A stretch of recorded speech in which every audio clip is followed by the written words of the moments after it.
infrastructure loans. IRFs to be relaunched, IRFs have been launched, but I think we need to effectively work on them. The rating agencies can play a very effective role in bringing these depositors and borrowers together, and they can bridge this gap and help in development of the corporate debt segment. They provide unbiased opinion because we don't have any role in any, we are independent people, we publish our rationale, we publish our default numbers, and internationally also, despite some hiccups in subprime time or Eurozone crisis time, international credit rating agencies have been,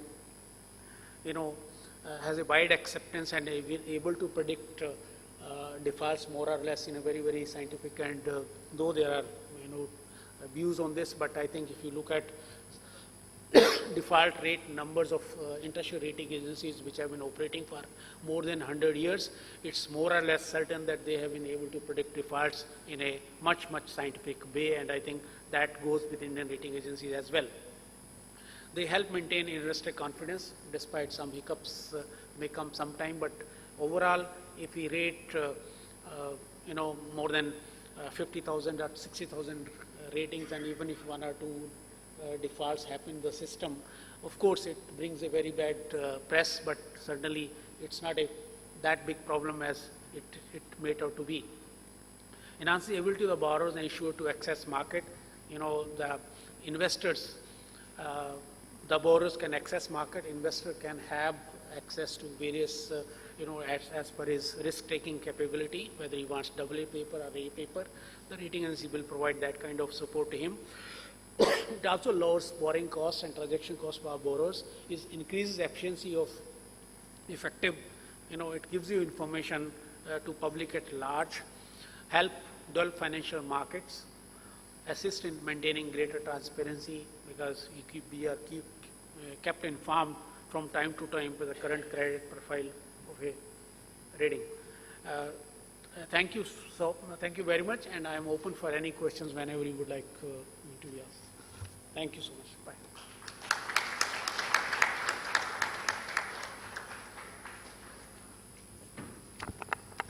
Thank you, sir, for the words of wisdom. Our annual newsletter, FinScoop, is released every year at the convention. Rich in content, FinScoop provides readers an insight into the trending opportunities and concerns of the financial sector. I take this opportunity to request Mr. Dogra to release our annual newsletter, FinScoop.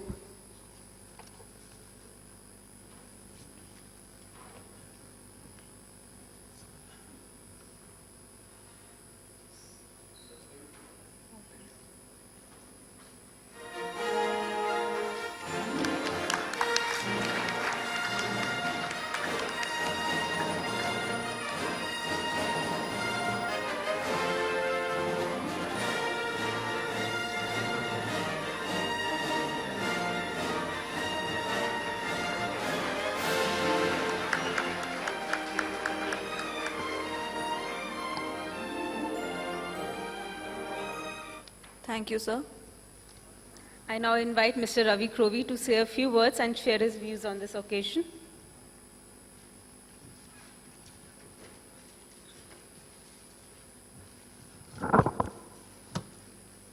Thank you. By the way, this is the most unique and the best award that I have received, and I really appreciate being invited here and honored to be the guest of honor. Also, really humbled to be part of a panel that includes Dr. Anand and Mr. Dogra. I would like to first of all start off by congratulating Drs. Manish Kumar and Dr. Sanjay Saigal and the faculty of the Department of Financial Studies for an excellent education program.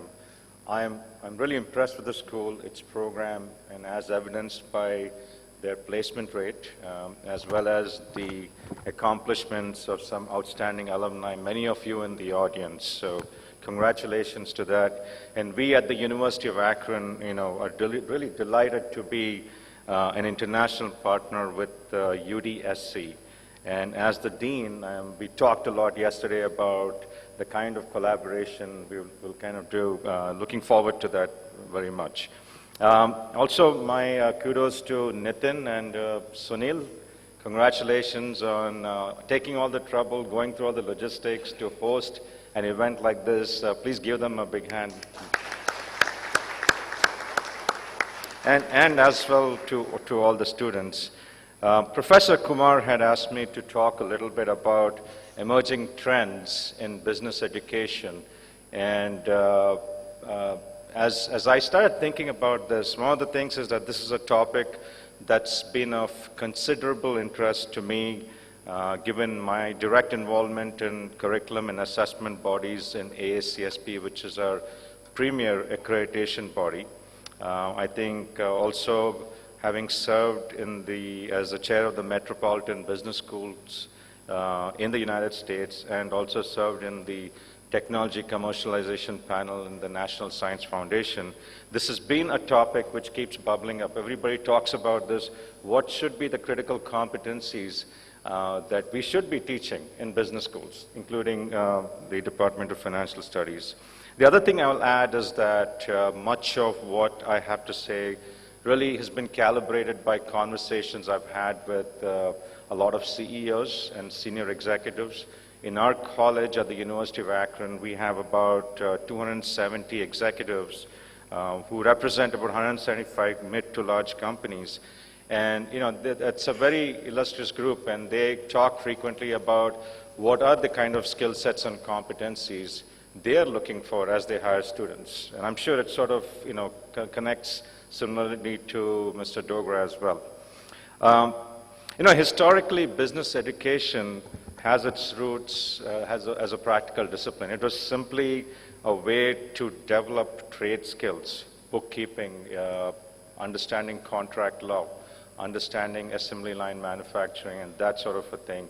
And eventually, towards the latter half of the 20th century, there was a maturation of thinking about what constitutes business education in terms of an emphasis on the functional areas, emphasizing an integrated business core, along with the specialization. But today, we're sort of at the crossroads. And I say that because I think that a lot has happened in the last 10 years, and more so in the last 5 years. I think the global competitive and the geopolitical landscape has become much more complex. In fact, I would submit that the challenges that we face today are different from the management challenges of the 20th century.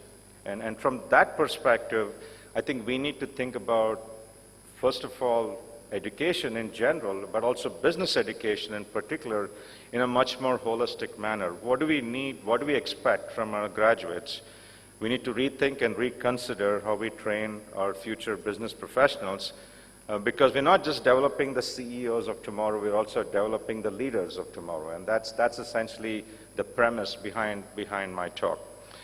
So if you would indulge me, allow me to present what I consider as critical skill sets and competencies for management in the coming decade.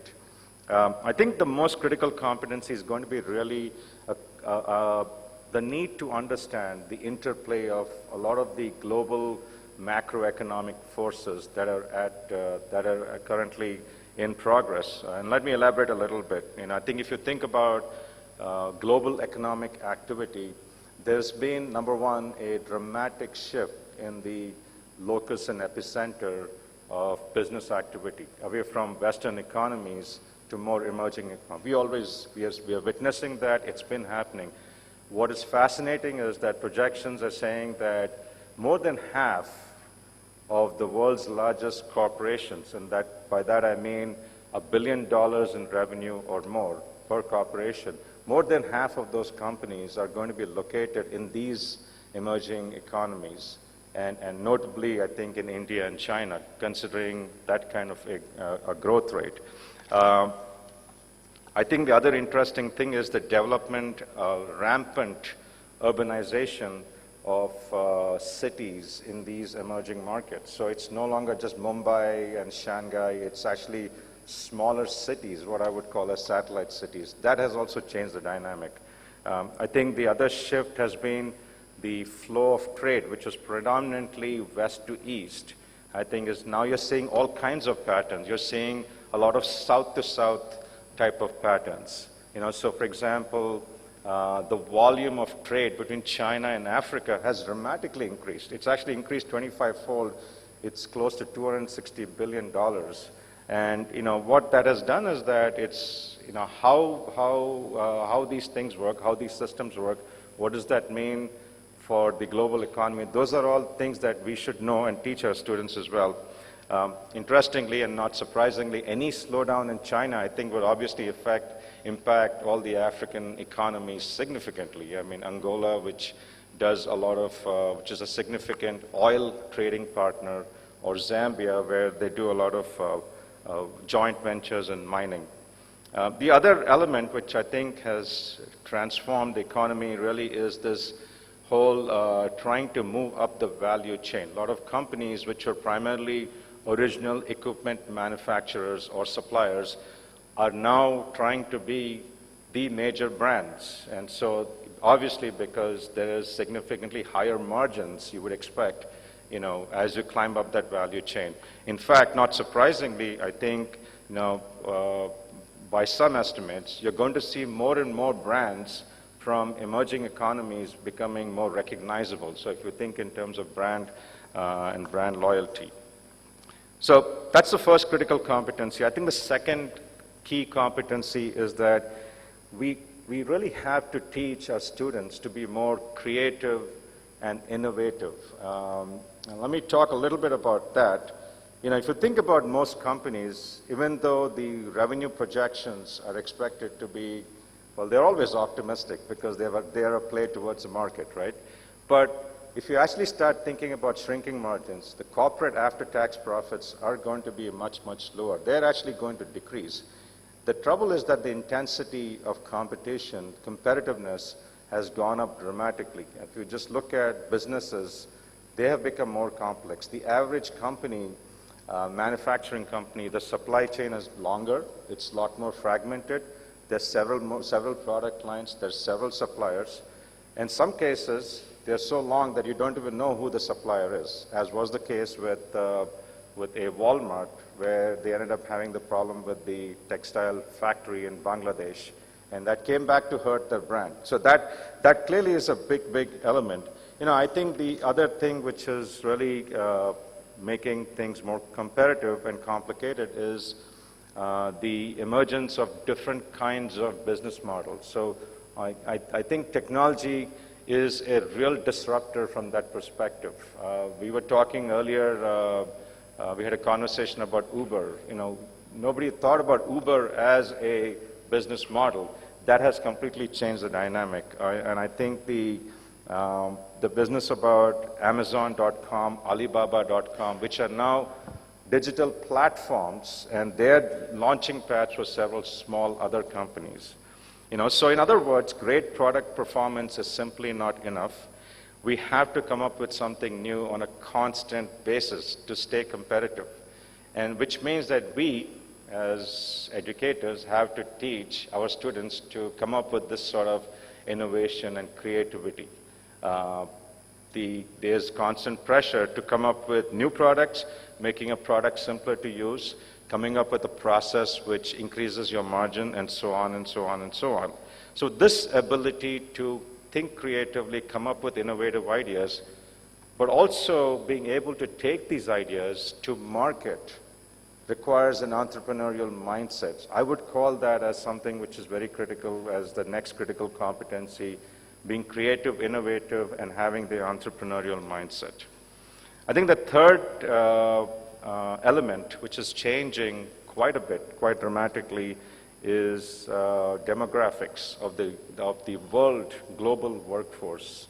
And what I mean by that is that if you look at countries like China, Japan, Russia, and even Germany, there is a significant aging of the workforce. There is what we call as a demographic deficit.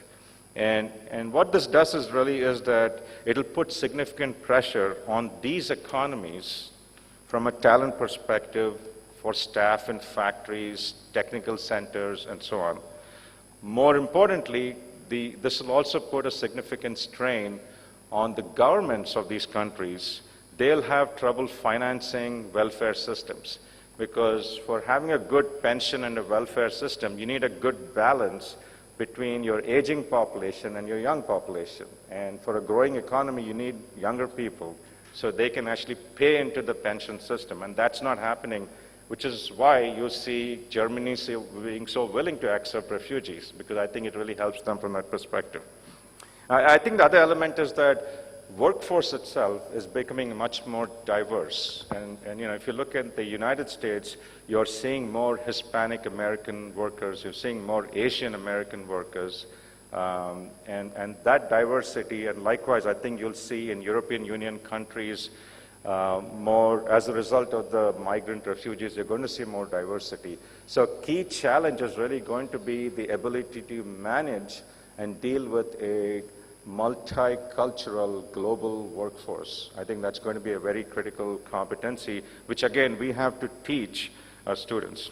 And I have about 45 competencies, so it'll just take me an hour to go through this. Actually, I have only 2 more. But the fourth one is really what I think has become a norm in our society, and that is the ability to make data-driven decisions, which I think is we take for granted, but really the concept is to move away from seat of the pants type of heuristic type of decision making to informed decision making. And the idea behind that is very simple. You know, as organizations get more data, it's becoming more and more important for managers to be able to separate the noise from the actual signal. So dealing with the problem, figuring out what data you need, what information you need, how to apply it, what models to apply, and how do you perceive that information is going to be a very, very critical skill.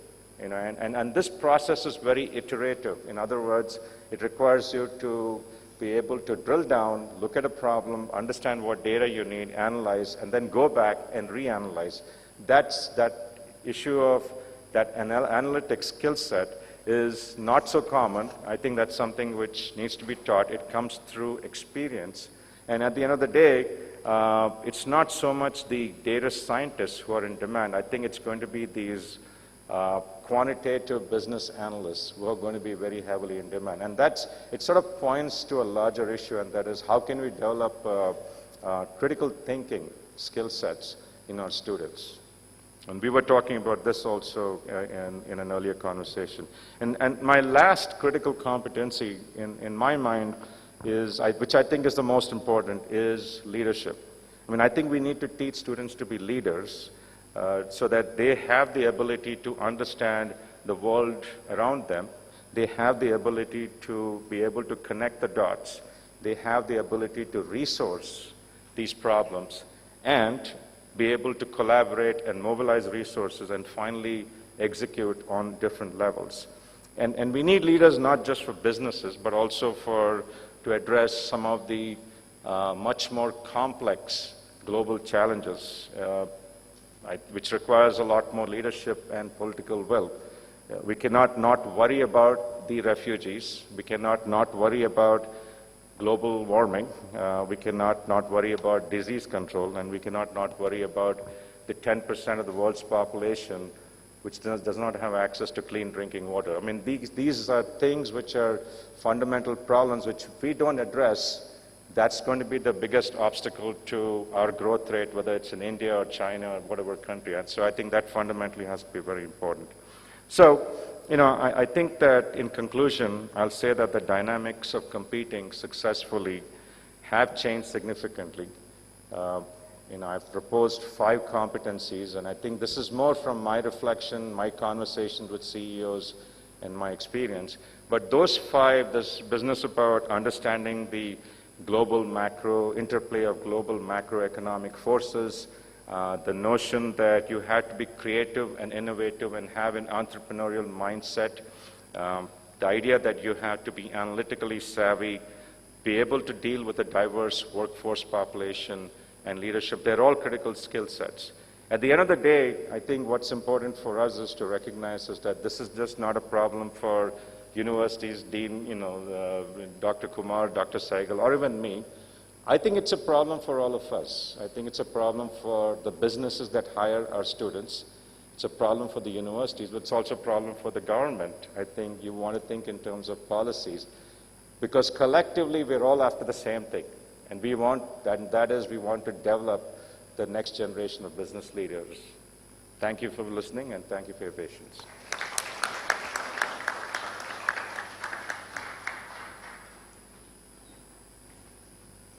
Thank you, sir, for highlighting the emerging trends in business education. We as management students surely have a lot to take from it. DFS boasts of a legacy of students who have consistently excelled in academics as well as extracurriculars, bringing laurels to our department. We request Mr. Crovey to felicitate one such student, Sakshi Agarwal, for her meritorious performance in the previous academic session.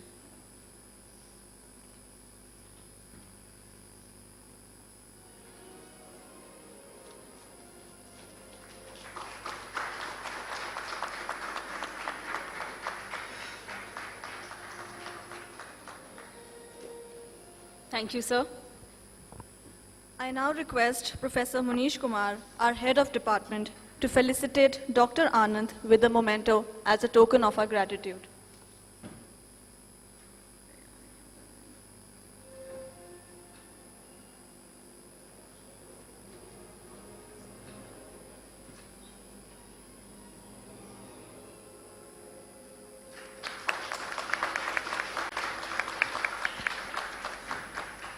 I request Professor Sehgal to felicitate our keynote speaker, Dr. Dogra, Dr. Dogra, with the memento as a token of our gratitude.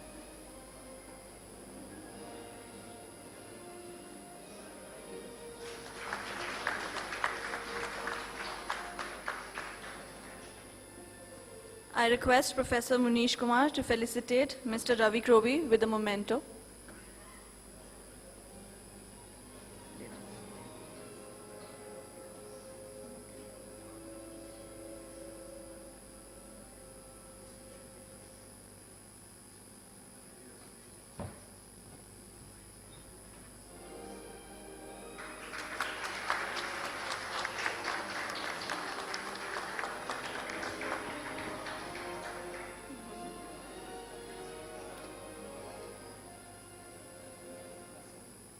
And this brings us to an end of the inaugural session. We thank each one of you for being a part of it. I now invite you all for tea, which is laid outside. The first technical session shall begin 20 minutes from now. Thank you. Thank you.